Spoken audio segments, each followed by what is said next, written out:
Welcome to Coffee and Tarot with Mama T. My name is Teresa, and I'm welcoming my Scorpio friends in for your weekly reading for October 13th through the 19th. First of all, we will welcome in spirit, and I am going to just talk to you real briefly about some of the astrological influence that we'll be experiencing over the course of the week. And I'll be showing you the decks that we are working with. I've already shuffled the cards, prayed over them, cleansed them, and selected your cards for your reading, just in order to save time. I just did Libra's reading a while ago, and it took a little bit longer than I expected. So I thought maybe getting the cards ready ahead of time might save us a little bit of time. I am going to pull up the astrology information that I gathered and wrote about today, and I will share that with you, and then we'll talk about your cards. We start this week with the moon conjunct Jupiter in Cancer, forming a grand trine with Mars in Scorpio, in your sign, and Saturn in Pisces. Emotional self-examination, deep conversations, and taking action are all encouraged with this aspect.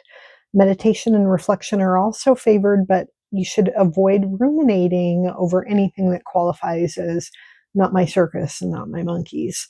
Worrying about global events during this aspect can also lead to the sense of hopelessness and despair, so I would avoid that if you can. And do take good care of yourself. If you have to indulge in any news about global events, then spend twice the amount of time on that as on more self-care kind of things. This trine is a reminder to recalibrate, and today in particular is a great day for a nice hot soak in a tub, or any sort of self-care. The biggest shift this week is going to be Venus entering Libra in its home sign. That's also happening today. Venus creates a kite formation with Pluto in Aquarius, Saturn conjunct Neptune in Aries, and Uranus in Gemini, and all of this highlights relationships. Saturn is going to add a little bit of a somber tone to things and may leave us feeling a little left out. So let the Sun and Venus in Libra kind of energy exalt those themes of harmony and inclusion. And if you see somebody who's feeling like they're on the outskirts, invite them in. If you're the one that's feeling a little bit left out, then invite yourself in. Because that Venus in Libra energy is going to be happening, if you do invite yourself in, then people will be more than willing to include you.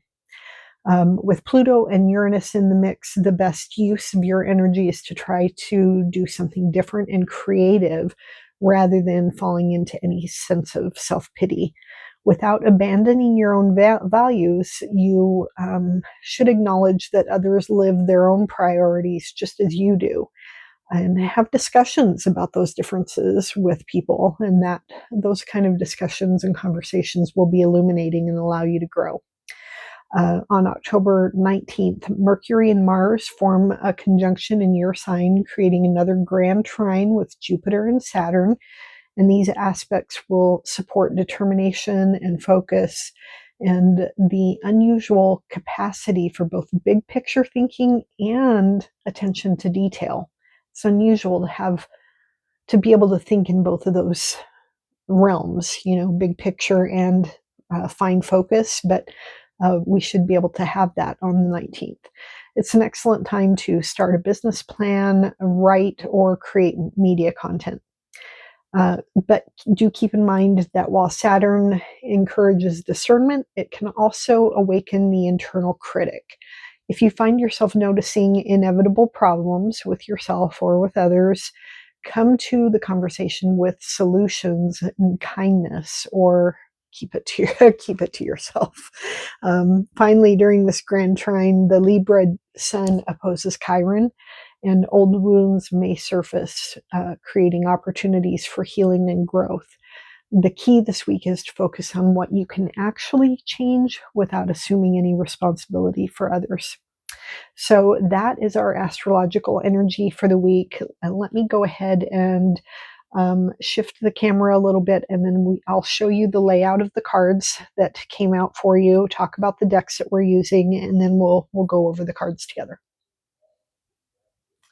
Okay, and we're back. Let me adjust this a little bit more. Okay, so we have our layout ready here for the week. The central card is going to be from the Forest of the Enchantment Oracle. And we're also using its companion Forest of Enchantment Tarot, which are these cards right here. This central card is going to be the main one because it's got a cute little door. I want to open that door. So that's the first one I'm going to open.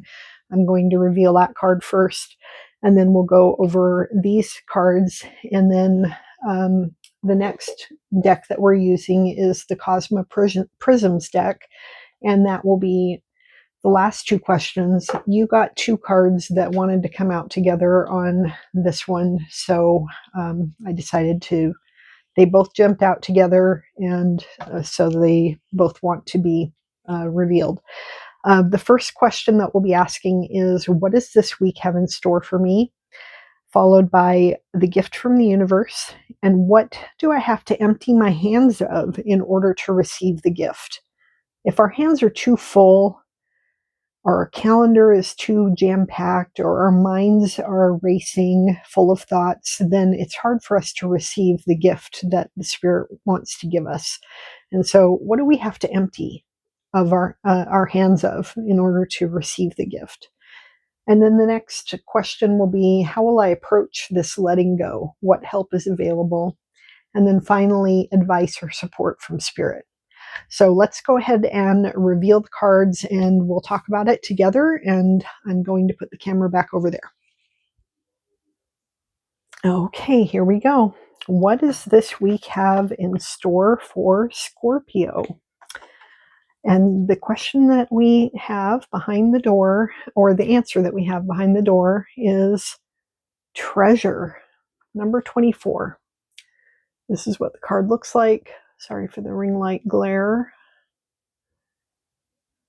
It's a beautiful, beautiful card. Now, the explanation of this card is the people in this enchanted forest are dwarves. I don't even know if that's an appropriate term. I'm going to have to look that up. But that's what they're called throughout the book, and they are. Yeah, I think it probably is. I think it's. Inclusion is super important to me, and saying the wrong thing is just something I fear and dread. So if I say something offensive ever, then, kindly bring it to my attention, and I will make corrections and adjustments for the future. Anyway, this little guy, they are very talented in this story of this deck at digging things up, and they have their own methods for finding where the treasure is buried. They use, the book said that they use crystals. It's been a while since I read it. Let me pull that open here. This is number 24. I think they use crystals, and then they use divining rods to try to locate where the treasure is.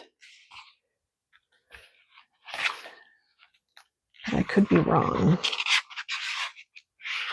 24, treasure. Where is it?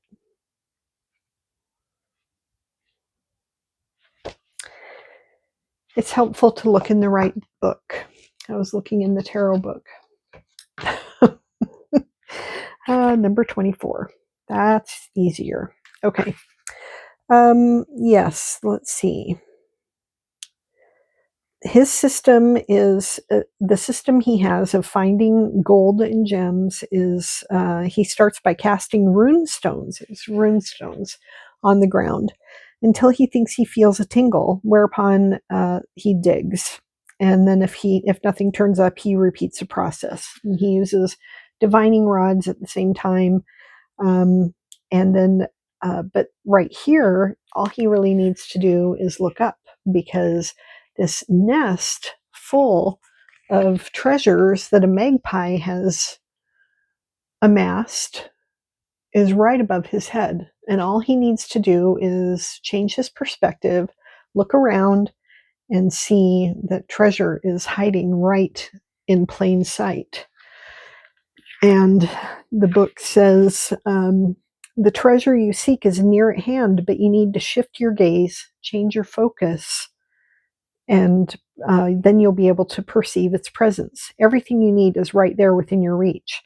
Don't waste time where there is no reward possible. Think outside the box, change your plan of action, and don't repeat failures out of pride or stubbornness.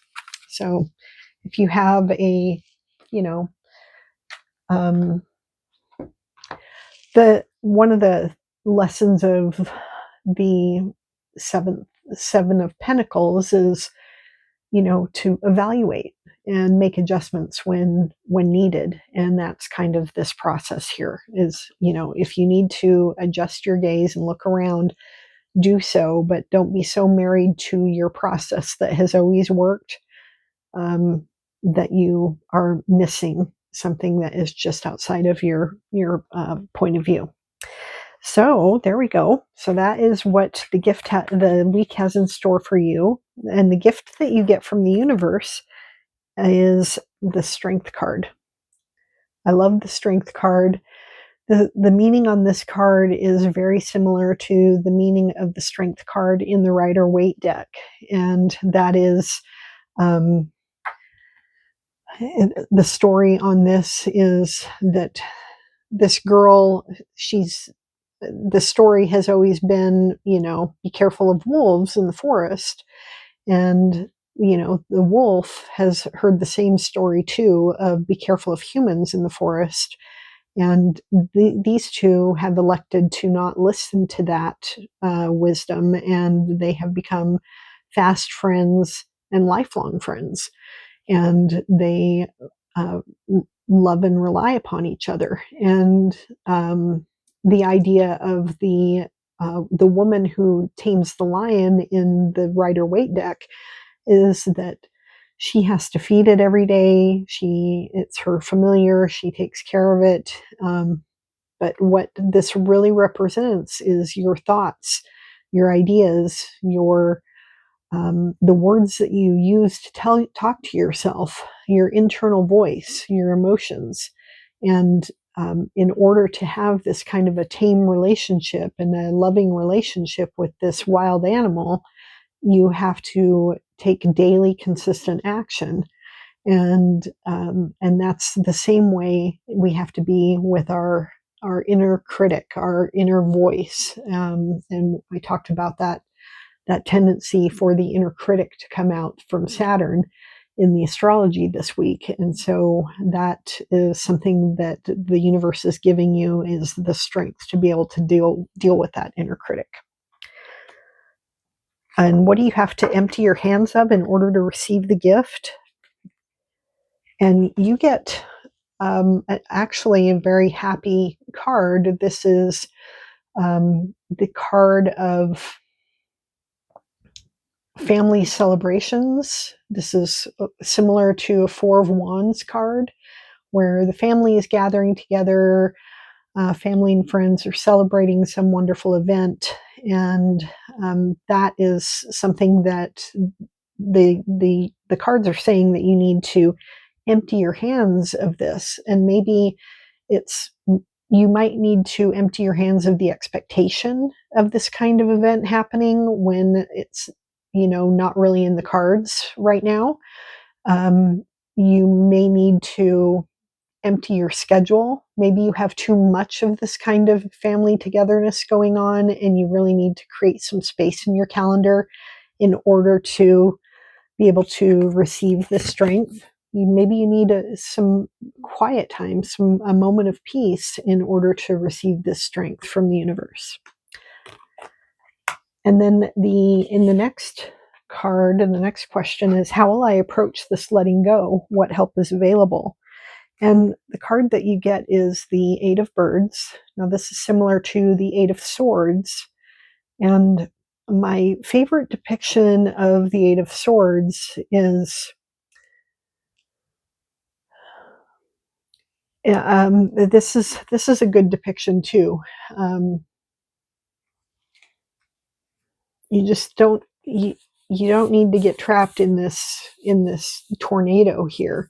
But my favorite depiction is in the Light Seers deck. So let me see if I can find that real quick. I've got the Light Seers right here.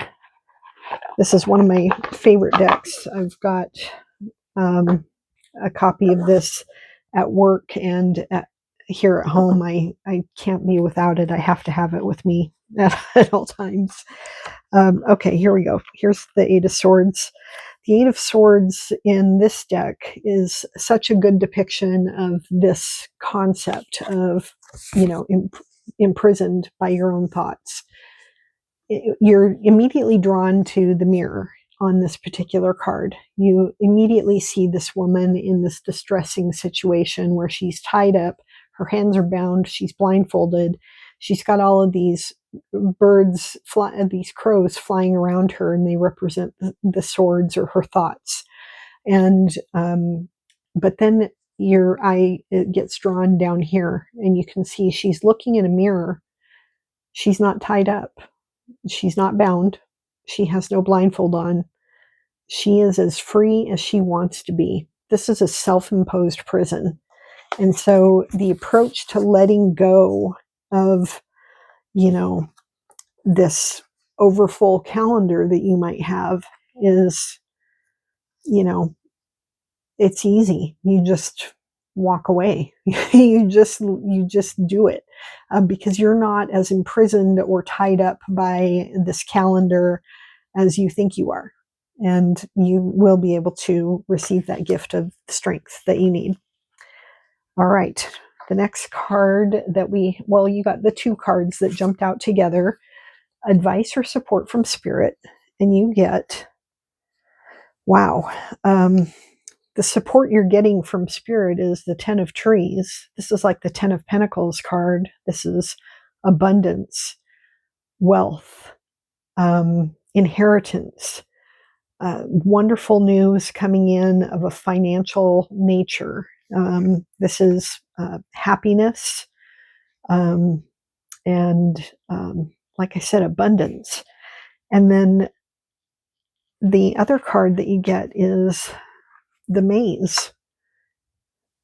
And the Maze card in this deck, it's a number 14. So I would think this is a new deck to me. So let me just double check. This deck is very similar to a tarot deck, but it's just different enough that that it can't really be used as a tarot deck. The Maze is similar to a Temperance card. Compromise and adjusting your expectations.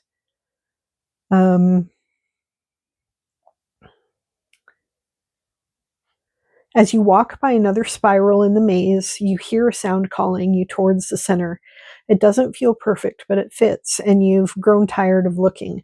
This card shows up when it's time to make a compromise. Expectations do not always meet reality, and that is just a fact of life. Sometimes the outcome is not what you were hoping for, and a compromise is in order. Take the middle road and celebrate that you've made it out of the maze at all. So, this idea of compromise and unmet expectations. So maybe it's not just a full calendar, but maybe you have an expectation of something like this happening and it's not coming to fruition. And that expectation is what is something that you need to let go of in order to receive that gift of strength from the universe. So, but anyway, the other message of support, that abundance that's coming in for you. So I love this reading for you. I hope you liked it. If you did, please give it a thumbs up. And if you haven't subscribed to my channel, please do so. Click the subscribe button below, and I will see you in my next video. Bye now.